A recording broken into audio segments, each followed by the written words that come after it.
నా పేరు విష్ణుప్రియ. మాది చిత్తూరు. నేను 2010 నుంచి ధ్యాన పరిచయం అవ్వడం, అలా ఆడుతూ, పాడుతూ సరదాగా వచ్చాను. మా పిన్ని ద్వారా ధ్యానం నేర్చుకోవడం. తనకి బ్యాక్ బోన్ పెయిన్ హెవీగా ఉండేది. తన ఊర్లో ఒక ఆవిడకి బోత్ కిడ్నీస్ ఫెయిల్యూర్ అయ్యాయి. ఆ టైంలో నేను వెళ్తూ, వెళ్తూ నేను ధ్యాన పరిచయం చేసుకోవడం, అలాగా పరిచయం అవుతూ చిన్న పిల్లలకి కానీ, మా పిల్లలకి అందరికీ ధ్యానం నేర్పిస్తూ స్కూల్స్‌కి, కాలేజెస్‌కి ధ్యాన పరిచయం చేసేదాన్ని. అలా టైంలో కూడా 108 అవర్స్ ఒక పత్రి గారి కాన్సెప్ట్‌లు చెప్తూ పత్రిక బోధనలు చెప్పేవాళ్ళము. అలా చెప్పిన దానికి ఇండియన్ వరల్డ్ రికార్డ్ వాళ్ళు కానీ అవార్డ్ ఇచ్చారు.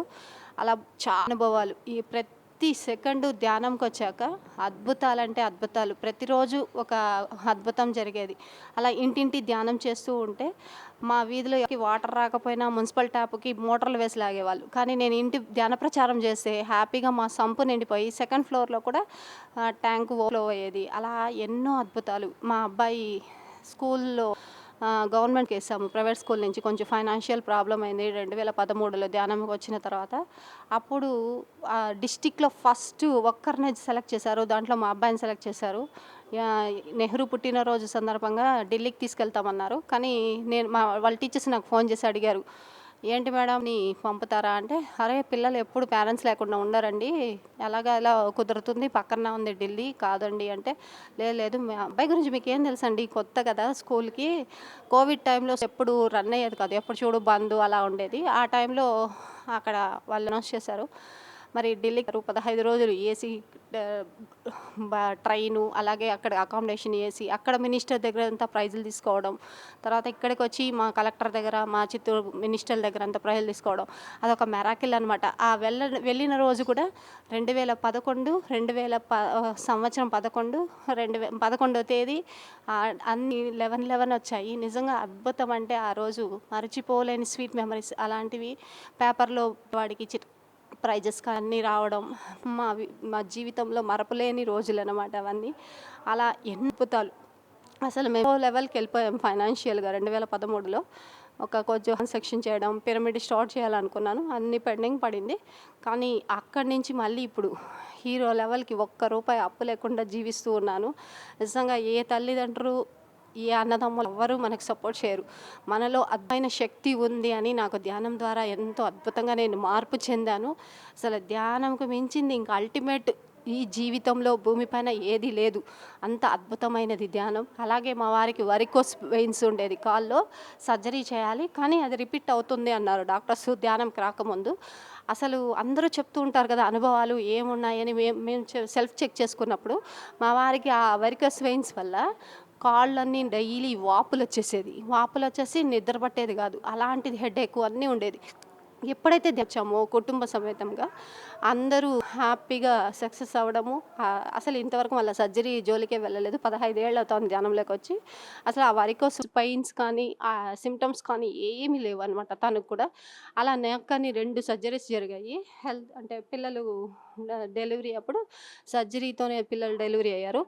కానీ అప్పుడు కూర్చోలేను ఎక్కువసేపు. ఇప్పుడైతే గంటలు గంటలు కూర్చోగలుగుతున్నాను. అద్భుతంగా క్లాసులు చెప్పగలుగుతున్నాను. నన్ను నేను మార్పు అయితే మాత్రం అద్భుతంగా ఉంది. అసలు నేను 10థ్ క్లాసే. కానీ నాకు ఈ బుక్సు పత్రిగారు ఎలా అయితే లక్షల బుక్కులు చదివారో, అట్లా నేను కూడా సార్ చెప్పిన బుక్స్ అంతా దగ్గర దగ్గర వేల బుక్కులు చదివాను. అలా నిజంగా అనర్గళంగా చెప్పగలుగుతున్నానంటే ఇదొక మిరాకిల్. ఎందుకంటే నేను స్కూల్‌లో కూడా ఫ్రెండ్స్‌తో గ్రూప్‌గా ఉండి ఏది పార్టిసిపేట్ చేయను. ఓన్లీ సింగిల్‌గా ఉండడం అలవాటు. స్టేజ్ ఎక్కాలంటే భయం. అలాంటిది ఈరోజు మైక్ పట్టుకొని స్టేజ్ పైకెళ్ళి చెప్పగలుగుతున్నాను. అలాగే మా ఊర్లో ఆహ్ ఇంటింటి ప్రచారం చేస్తున్నప్పుడు సబ్జెక్టులుంటే పాంప్లెంట్స్ డిస్ట్రిబ్యూట్ చేస్తాం రండి మేడం అన్నారు నాతో వచ్చిన అబ్బాయి. అయ్యో! నాకు భయం పోలీస్ వాళ్ళంటే, లేదు లేదు రండి మేడం అన్నాం. మేము పోయి అడుగుతూనే వాళ్ళు ఓకే చెప్పడం. అలాగా ఖైదీలకి 2 సంవత్సరాలు నేను ఎవ్రీ సాటర్‌డే 2 అవర్స్ ఖైదీలకు కానీ ధ్యానం చెప్పించడము. వాళ్ళలో ఎంత మార్పంటే వాళ్ళకి మేము వెజిటేరియన్ గురించి చెప్తానే కానీ పాంప్లెంట్స్ ఒక్కటే ఇస్తాం. కంపల్సరీ వెజిటేరియనే తీసుకోవాలి, నాన్ వెజ్ తీసుకోకూడదని చెప్పడానికి కొంచెం భయం. ఎందుకంటే గవర్నమెంటే సప్లై చేస్తుందనమాట వాళ్ళకి ఎవ్రీ సండే. కానీ మాకు ఎక్కడ మళ్ళా అవకాశం ఇవ్వరో ధ్యానం కానీ మేము దాని యొక్క వాల్యూస్ పాంప్లెంట్ల ద్వారా వాళ్ళకి అందించేవాళ్ళం. అలా చాలామంది వెజిటేరియన్‌గా మారడం ఖైదీలు. ఆ ఖైదీల్లో ఎంతో మార్పు అంటే కొంతమంది తప్పు చేయకుండా శిక్ష అనుభవిస్తూ ఉంటారు. వాళ్ళంతా మార్పు చెంది రిలీజ్ అవ్వడం. ఒక ఖైదీ అయితే నిద్ర పట్టేది కాదమ్మా నాకి అని బాధపడుతుంటే, నువ్వు ఎప్పుడైతే క్షమాగుణం నేర్చుకుంటావో, క్షమించడం నేర్చుకుంటావో, నిన్ను నువ్వు ఎప్పుడైతే క్షమిస్తావో, ఎదుటివాడిని ఎప్పుడైతే ఆ ఆత్మని ఆహ్వానించి క్షమించమని అడుగు, అప్పుడు నీలో అహంకారం పోయి అద్భుతంగా మార్పొస్తుందంటే, ఆయన ఎప్పుడైతే కంప్లీట్ సరెండర్స్ అయ్యారో, ఆ రోజు ఆయనకి హ్యాపీగా నిద్రపోవడం. అలా ఒకసారి ఏమైందంటే, ఎవ్రీ సండే వెళ్తుంటే ఒక ఖైదీ చెక్ రాసిస్తాను. అయ్యా మేము డబ్బులు తీసుకోము. మేమంతా ఫ్రీగా చెప్తాం. మీరు ఏమన్నా సేవ చేయాలంటే బయట వచ్చి మా సెంటర్స్ ఉన్నాయి. మావి ఎన్నో పిరమిడ్స్ ఉన్నాయి. అక్కడ చేయొచ్చు అని చెప్పాను. అలా మేము ఎన్నో ప్రోగ్రామ్స్ ఎన్ని వేల శాకాహార ర్యాలీలు చేశామంటే అన్ని. కోటాలలో ఎవ్రీ ఇయరు దసరా డేస్ వస్తే 10 డేసు ఈ డోర్ టు డోర్ శాకాహార ర్యాలీలు చేసేవాళ్ళం. అలాగే సమ్మర్ క్యాంపు అప్పుడు 10 డేస్ పైనే ఉండి అక్కడ కొటాల చుట్టూ విలేజెస్ అన్నీ తిరిగాము. అలాగే మేము చిత్తూరు డిస్ట్రిక్ట్‌లో ఆల్మోస్ట్ అన్ని విలేజెస్‌కి వెళ్తూ డోర్ టు డోర్ పాంప్లెంట్స్ ఇస్తూ ధ్యాన ప్రచారం చేశాము. అలా ఎన్నో అద్భుతాలనమాట. అలా నాకీ 2016 నుంచి ఆస్ట్రల్ ట్రావెల్ ఎలా జరిగేదంటే, నేనిప్పుడు మీతో మైక్‌లో మాట్లాడుతూ ఉన్నా, ఫోన్‌లో మాట్లాడుతున్నా, నాకు తెలియని నా సూక్ష్మ రూప యానం జరిగి వేరే లోకాలతో కనెక్ట్ అయ్యి అలా అనుభవాలు పొందేదాన్ని. అది ఎన్ని మంది మాస్టర్స్ చెప్పినా అలా జరుగుతుందంటే నేను నమ్మేది కాదనమాట. ఒకసారి పత్రి సారు తమిళనాడొచ్చారు. రామనాయకపేట. అక్కడికి వెళ్ళినప్పుడు సార్ పక్కనే చైర్‌లో కూర్చొని సార్‌తో ఎప్పుడు మాట్లాడను భయం. అలాంటిది ఆ రోజు కూర్చొని, సార్ నాకెప్పుడు ఇస్తూ ఇలా అనుభవాలొస్తున్నాయి సార్. ఇది ఏది నిజమో, అబద్ధమా, నాకు భ్రమలా, ఊహలా అర్థం కాలేదు సార్ అని సార్‌కి ఒక ఎక్స్‌పీరియన్స్ షేర్ చేశాను. ఏంటంటే నన్ను టిబెట్‌కెళ్ళమన్నారు. ఒక సార్ మాట్లాడుతూ ఉంటే, టిబెట్‌కెళ్ళాక అక్కడ కొన్ని భిక్షు పాత్రలు, కొన్ని డ్రెస్ మెటీరియల్ అంతా భద్రపరిచారనమాట.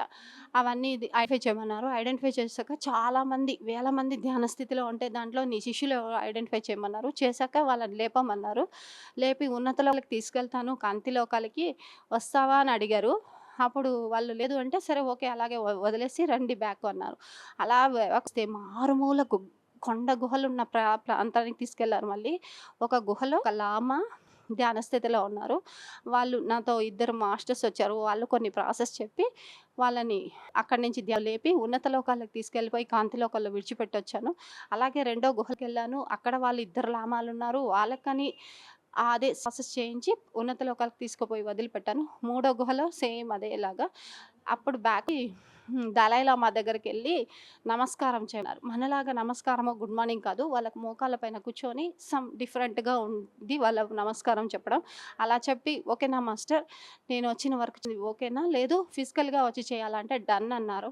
అప్పుడు వచ్చి వాళ్ళిద్దరితో గొడవ పడ్డాను నేను. అసలు మీరెవరు? ఎందుకొచ్చారు? నా ద్వారా ఎందుకు ఈ వర్క్ చేయించారు అని గొడవ పడ్డాను. దాంట్లో మెటాట్రాన్ పత్రి గారు, ఒకరు ప్రైమ్ క్రియేటర్ అనమాట. ఎందుకొచ్చాము మీ బర్త్‌లో ఎన్నో వేల సంవత్సరాలుగా పెండింగ్‌లో ఉన్నని ఈ ఇయర్‌లో ఫినిష్ చేయించాం మేడం అన్నారు. మరి ఎన్నో శతాబ్దంలో వాళ్ళు ధ్యాన స్థితిలో కూర్చున్నారంటే, ఒకటో శతాబ్దంలో ధ్యానంలో కూర్చున్నారంటే, ఇప్పుడు 21వ శతాబ్దం జరుగుతోంది. అన్ని వేల సంవత్సరాలుగా ధ్యాన స్థితిలో ఉన్నారు. వాళ్ళ గురుని లెగమని చెప్తే, మీ ద్వారా వర్క్ చేయించామని చెప్పారు. అలా పత్రికతోనే సారు, ఓకే మేడం మీరు మామూలోళ్ళదు, మీరు గ్రేట్ మాస్టరు, సీనియర్ మాస్టర్ అని చెప్పి సార్ వెంటనే చేరుకోమన్నారు. ఇది సత్యమా? ఇది అసత్యమా? అన్నారు సారు. సత్యం సార్ అంటే, మరి నువ్వు చెప్పింది కూడా సత్యమే మేడం అని వెంటనే క్లాప్స్ కొట్టించి అందరి ముందర నాకు సన్మానం చేశారు. అక్కడున్న వాళ్ళంతా ఒక 400 పీపుల్స్ ఉంటే వాళ్ళందరూ ఏమనుకున్నారంటే, అబ్బా! నిన్నలే మొన్నొచ్చింది ఈ మహాతల్లికి ఏం సన్మానం చేశారు గురువుగారు అంటే, నేను ఒక్కటే చెప్పాను బైక్‌లో. సార్ సన్మానం చేశారంటే మనకు పెద్ద బాధ్యత అప్పజెప్తారు. ఎవరైతే అర్హులో వాళ్ళకి ఖచ్చితంగా అప్పజెప్తారు అని చెప్పాను. సార్ నవ్వుతూ వచ్చారు. అలాగే ఒకసారి కోవిడ్ టైంలో మళ్ళీ రామనాయకపేటలో పోయినప్పుడు అందరి చేతితో ఆయన బుక్ ఉన్నింది. సార్ రూమ్‌కెళ్తే సార్ పడుకోనున్నారు. అబ్బా! నిజమైపోయానే సార్ చేతులారా తీసుకోలేకపోయానే అని ఒక థాట్ లోపొస్తూ ఉంది. వెంటనే సారు రాజు డ్రైవర్‌ని పిలిచి బుక్ తెమ్మన్నారు. బుక్ తెచ్చారు. నాకిచ్చారు. సార్ మీరు మామూలు కాదు సార్ పేగులు లెక్క పెడతారు అంటే, గురువుగారు ఏమన్నారంటే లేసి అలా షోల్డర్ పైన చెయ్యేసుకొని నవ్వుతూ సరదాగా కాసేపు నడిచారు నాతో పాటు. అలా గురువు ప్రతిదీ మనల్ని స్కాన్ చేయగలుగుతారు. గత జన్మలు చూడగలుగుతారు. మనం ఎవరు ఏంటి ప్రతిదీ తెలుసుకోగలుగుతారు.